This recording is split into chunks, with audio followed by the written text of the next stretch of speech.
और अब आपको दिखाते हैं अग्निपथ के विरोध के दौरान आई सबसे विचलित करने वाली तस्वीर। जो तस्वीर आपको दिखाने जा रहे हैं वो है बिहार के दरभंगा जिले की, जहां पर अग्निपथ को लेकर हो रहे विरोध प्रदर्शन के दौरान स्कूल के बच्चे की बस प्रदर्शनकारियों के बीच फंस गई। उसके बाद क्या हुआ, देखिए जरा इस रिपोर्ट में। बीच सड़क पर दंगाइयों के बीच फंसे मासूम बच्चे। रोंगटे खड़े करने वाली ये तस्वीर बिहार के दरभंगा जिले की है। डर लग रहा है क्या? नहीं। किस चीज का डर लग रहा है बेटा आपको?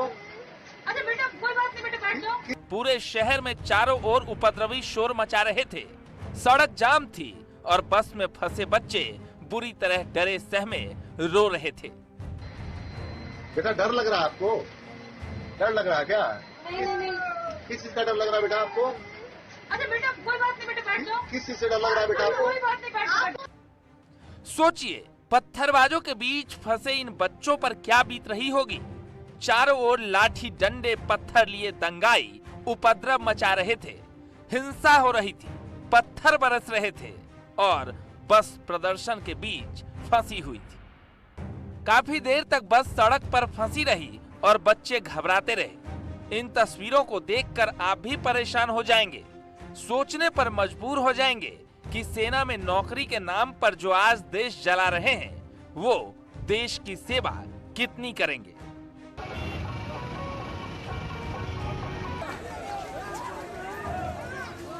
बस में मौजूद बच्चे आसपास का माहौल देखकर बुरी तरह घबरा गए, रोने लगे।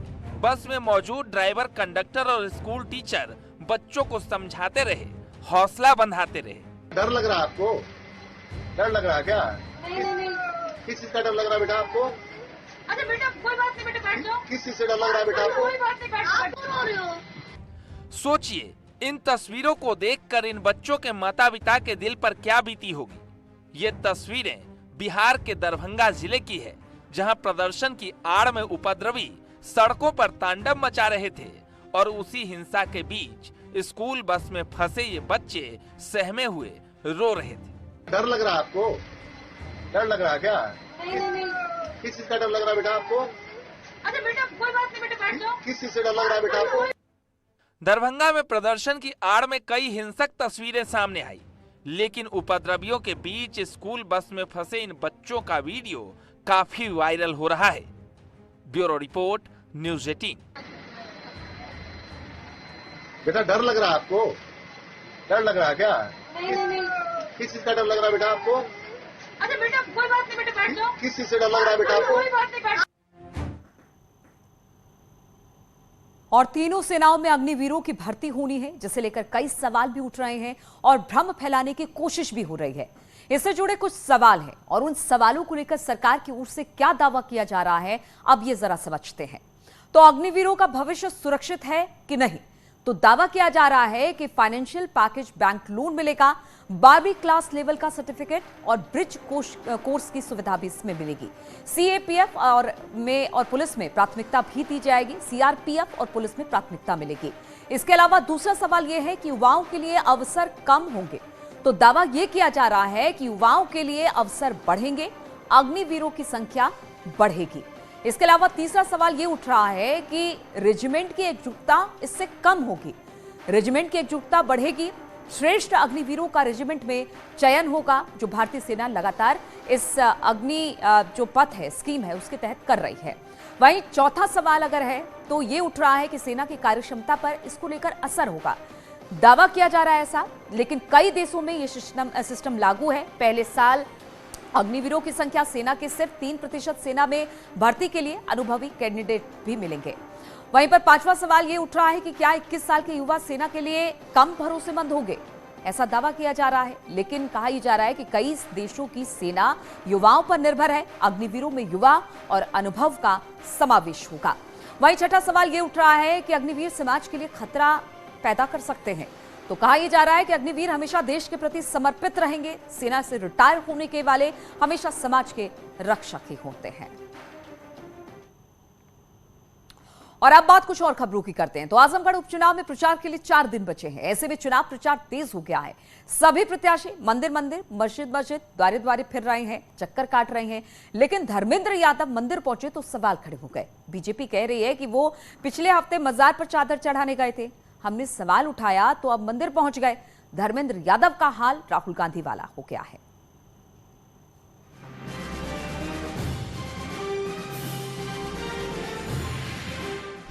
धर्म की धुरी पर गढ़ में घमासान,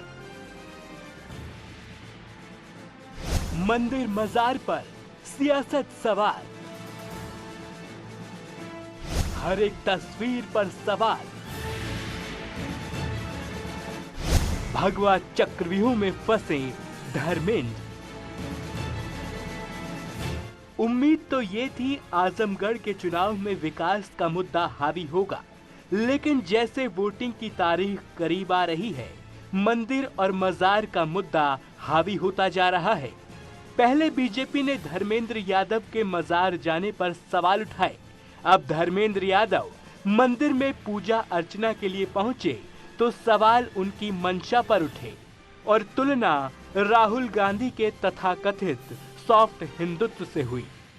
उनकी एंट्री होती है और वो जा करके एक मजार पे चादर चढ़ाते हैं, जबकि उनको हिंदुओं का ख्याल नहीं है।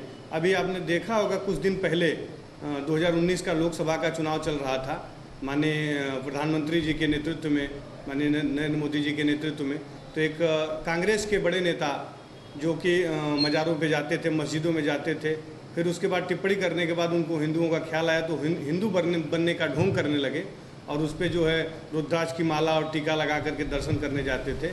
बीजेपी के इन तमाम सवालों के बीच सोशल मीडिया पर समाजवादी पार्टी धर्मेंद्र यादव के मंदिर जाने वाली तस्वीरों को लगातार शेयर कर रही है, ताकि बीजेपी के हिंदू विरोधी वाले आरोपों का जवाब दिया जा सके।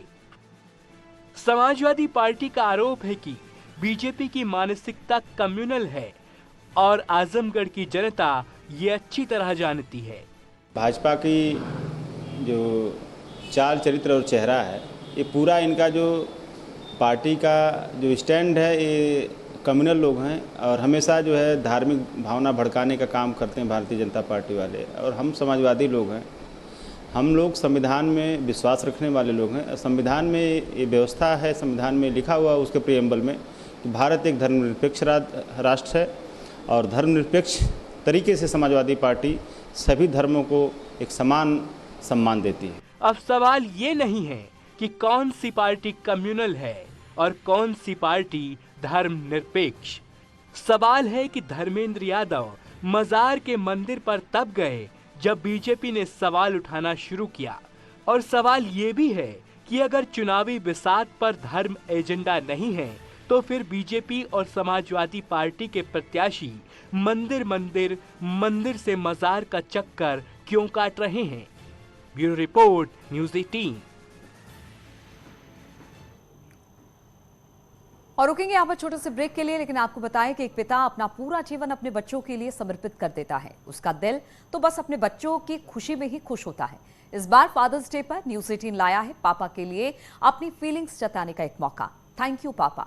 खास आपके लिए फादर्स डे पर आप अपने पापा को गिफ्ट कर सकते हैं एक स्मार्टफोन। करना बस आपको इतना है कि अपना फोन उठाइए और एक मिस्ड कॉल दीजिए आपकी स्क्रीन पर दिख रहे इस नंबर पर।